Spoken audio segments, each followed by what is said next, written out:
baay'een namatti jabaatti kan tola namaa dubbattus kan rakkinatti namatti dabaltus kan furmaata obboleettii keenyaa dhiistee furmaata biraa rakkina biraa dabaltu baata yeroo baay'ee gastii kana gubbaa miidiyaa hawaasa kanarra waa'ee ishee eega dubbatamu qabee kan itti fooloodhaa boossu baay'ee jira waa'ee ishee irraa dubbachuudhaaf garuu akka itti baatu malee akka itti galtu hundi ishiin beekti namni akkam ta'anu jedhu akka ta'u hin dhabu waa'een isa akka godhu hin dhabu waan taateef kanaaf yeroo makamiyyuu hin gaddinaadhaas waliin jirra eenyumtuuyyuu waan ofii facaasee hammataa dhugaan garuu ilma waaqati haqni yoomiyyuu haqaa dharri dhugaan baqa hiikka haqaa beeki murtoo haqaa seeki dharri urtoo qaba haqni murtoo qaba murteessi murtii haqaa dharri ufiinuu baqa kan dhara hojjettu dharri ufiinuu baqa jireenya garaatiif kan boruun dabarre dubbii arrabaatiif kan iji nagarre namaaf jiraatte dharaaf bakka laattee seenaa kee busheessi namaaf jiraachuu miti rabbiif jiraannaan haqni haqa yeroo makamiyyuu jechuudha suuta calala bishaan booruu kuusee har'as fira fakkaachaa meeqan nutti yuusee hunduma keenyattu jechuudha garuu waliin ta'uu waliif ta'uun dirqama namummaaf dhalootaati waan taateef waan dhiiga obboleettii keenyaan gatiin dhugaa sinitti maaf hin gadsiisuun barbaadu malee miirri kee sirrii miti jedheen gaddaati ijoollee baay'ee natti barreessa rakkataa rakkoo hamaa keessa jiru baay'ee barreessa nu garuu nama rakkina keessa taa'ee sirraa haasa'u malee rakkoo keessa nama jiru mataan keenya jechuu barbaadena yoo akkasitti dubbannu waan beeynuun hawaasa tajaajilu namaaf taanee darbu gaarii hojjennee jirru ammaan nu barbaada gaarii san immoo walumaan hojjennee argina walumaan barbaannee argina eenyummaa guddaa maatiin keessanii nu jiraadhaadha yeroo makamiyyuu maatii biraan dhabamiidhaadha isin nutti tolta waan ta'aniif dhugumatti dhiigummaan keessan walirraa dubbatanaadha dhiigummaan keessan walirraa dubbata ijoollee asirra jiran kanaan maala fidee dhufaa gaafa waan inni jedhe maal wajjin dabarsine isinitti mu annama fakkeenyummaa baratan kitaaba furmaata jedhu nama barreesse ufiifuu nama furmaatan qabu nama daninnatii wayyaanee qalee bitaasaa miidhee sa'a sadi wal faana hin ta'e dirqamni garuu sa'a saddeen na tajjise dheengadda sa'a saddeen waa'ee keessanii nama namni sagalee taate እነሱ እኮ ስጋ ነው ተብሎ ያህያ የሚቀርብላቸው ይባላል ስጋ ነገር ሞታቸው asirratti mubaarak iftufaan jedhee dubbatu natti dhagaamaa ture maal natti dhagaame afaan miidiyaa wallala har'a fuula tiktook irratti osaan argaman nu durba bara wayyaan irraa jirra nama jajjabaa wajjin nama argaa dhageettii wajjin jechuudha tiktookiin kun afaan badaa dubbata afaan oromoo dubbata malee nama gubbaa jiru oromoof guugamaa waan biraati hin jiran ijoollee jajjabduu waan oromoo irraa hubata isin garuu hubattoota qabaachuun ijoolleen kunuu jiraachuu waan guddoo bar dhaloota teekinooloojii taatanii akkasitti asirra teessanii maatii fiduu nu bar gamnummaadhaa bar uf dhaqqabdanii jirtanii bar nu dhaggeeffattanii jirtanii bar qaruu ta'edhaa bar yoo sagalee sabaa ta'uu dadhabanii sagalee daa'ima ofii baddee ta'uun gaariidha siyaasa bara maalii qabaree kun siyaasa miti bar nama rakkate rakkoo oolchuun siyaasa miti gaarummaa hojjechuudha dhugaa rabbii guddoo galatooma irra guddaan keessattuu ijoolleen gara teekinooloojii kanaatti fidanii maatiiwwan kana nuuf fidanii isinuu sun galateeffachuu qabna nuti qaruu ta'edhaa qaba silaa waa'ee hudduu taasaa oolta waa'ee lubbuu dhiistanii meeqatu waan kana hojjetaa oola meeqan nurratti dhara dalagaa oola duwaa'ee keenyaan beekin isin qaruu ta'edha maatii keessanuu gara na fidanii sagalee ta'uuf hin keessan isinuu nu galatooma nama galateeffatina nama galateeffatina seenan nama galateeffata nama garaa udaanii ija bishaanii marraa galateeffata seenatu si galateeffata waan akka hojjetu kanaaf nu jiraaddaa gaaddisaa hundi keessan nu jiraaddaa maatii kana biraan dabamina aga dhummaa si waliin jira hundumtuu isinii guuqa waan asirra jiru ijoollee yaada bilchaata keenya ijoollee dubartootas keessa argaa jirtu natti dhagahame waa'ee harmee kiyyaa dubbachuu haadhaa bar meeqatu yuunivarsiitii tasii ilma ishii akka barattu ergee yeroo maastar pilaanii kichuu cite ilmi dhiiraa meeqatu karaatti hafe meeqatu miidha dhabe siyaasa biyya lafaa irratti jireenya qonqotiif gaafa manaa ba'an garuu akki ta'an akka malee ta'uu danda'a carraan dhala namaa takkittuma jiraachuuf duudha hireen obboleettii teenyaa akka beeku mana nama hundaa jira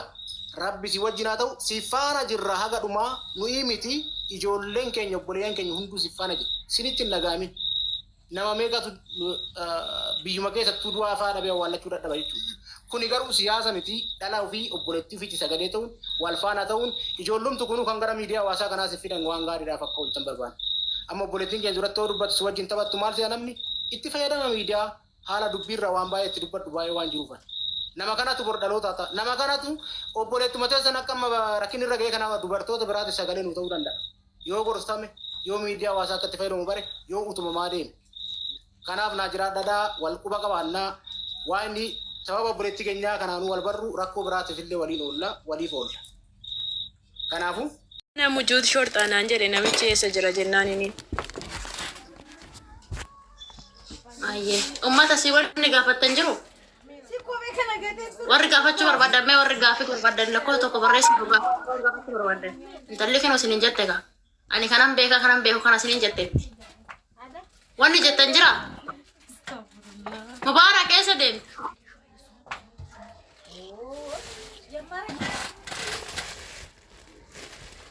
Amma dubbii kana goolabeen jira uummata keenya. Goolabaa isaan dheeressinaati. Obboleettiin keenya shittoon warqeen of kenneera naan jetteetti. Anaanis naan jetteetti of kenneen jiretti. Gaaffiin asirratti ol gaafannu yoo ragaa wal dhabsiisuu ta'e malee akkuma of kenneera jetti kanaan itti fufti yoo ta'e anis gargaarsa darbiyaa deemaan jira. Dubbiin kun dhumataa isiin waan nu gargaartu qabdi akka namaatti. Dhageessanii akka namaatti waan nu gargaartu akka tala Oromootti dhugumatti onnee keessa dubbataa jirti yoo ta'e onnee keessa nu gargaartu yoo ta'e waan nu gargaartu qabdi gatii ta'e dubbannee jirra la asirratti dubbachuu hin barbaadu. Kanaaf ragaa of jalaa dhabsiisurra asumatti tu goolabnee ol biraa gallee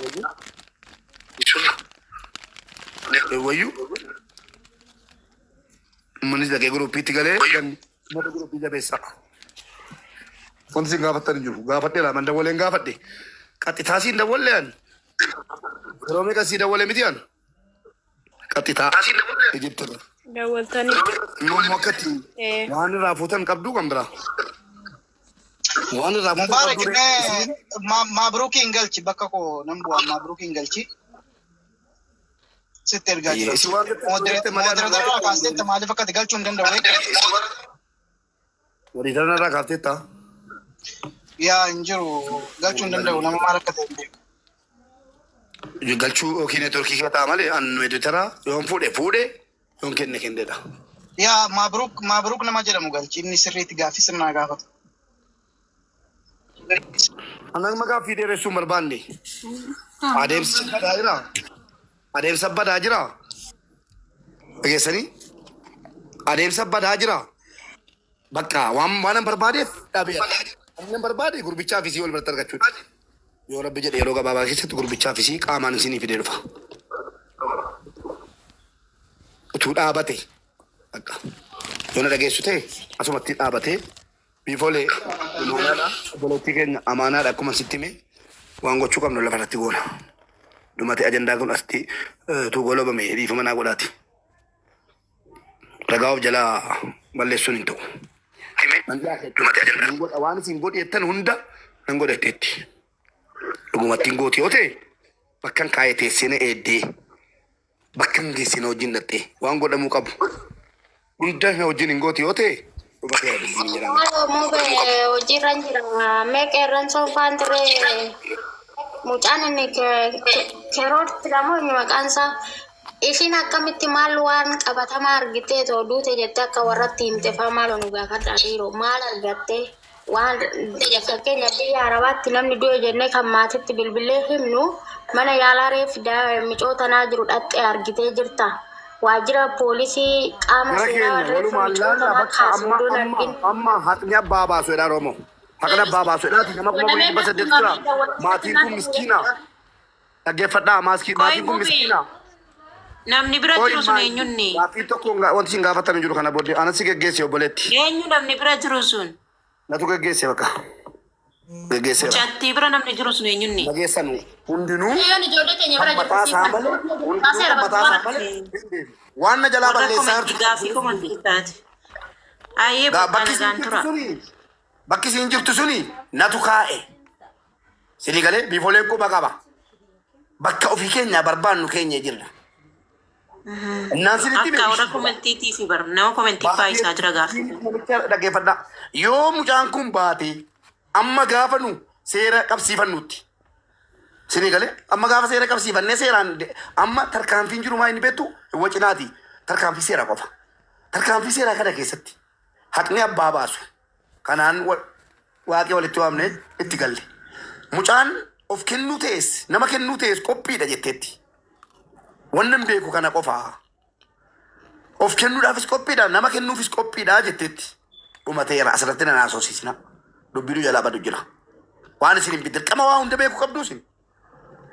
Kanaaf latu geggeesseeni galatoomaa ulfaadhaa waan dhageessaniittu bor waltaa jabna hundi keenya iyyuu sinii galee ani si malan qabaa biifoolee waan jettu yoo qabaatti kottu laali eenyu si bira jira isa jedhu immoo utuma dhiirri bira jiraate nan diinqoan maaliif mana siin hin beekne anatu erge mana siin hin beekne obboleessa waarniingi kennine fidi lakkoofsa siin fidda jennaan waliin taane fidee nuu kenne miti natti kenne miti ani immoo namatti kenne jennaan namni dhaqee fuudhee obbira kaa'ee jira sinii galee kanaaf ofii siitii fedhii siitiin immoo dhufte cubbuuna jaadha.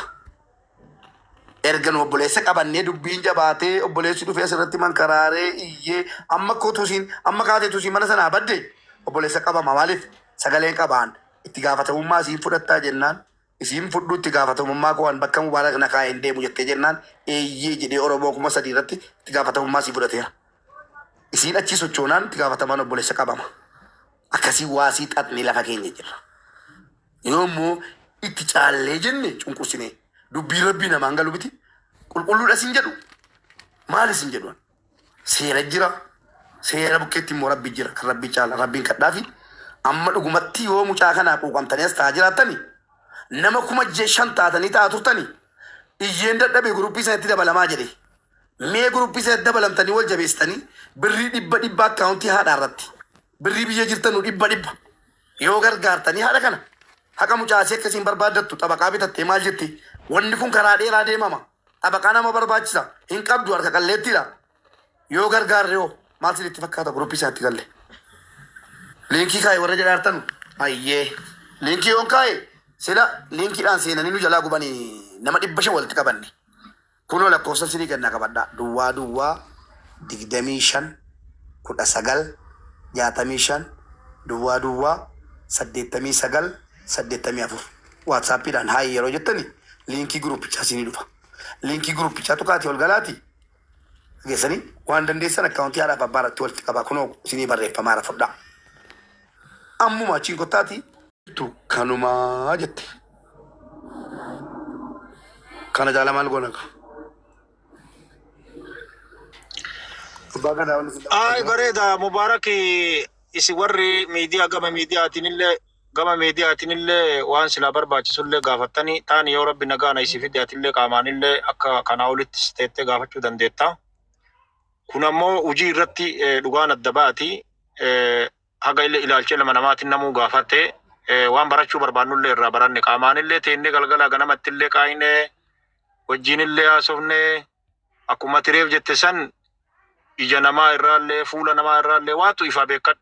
Haasaa afaanii qilleensaa kana fotoon ta'e nama tokko bira teettee haasofsiifte haasaa isaa irraa ta'e fuula isaa irraa ta'e ija isaatii fi fuula isaa irraa waa hedduun namaa ifa kanallee yoo barbaadan rabbi isi fide ni gaafatta.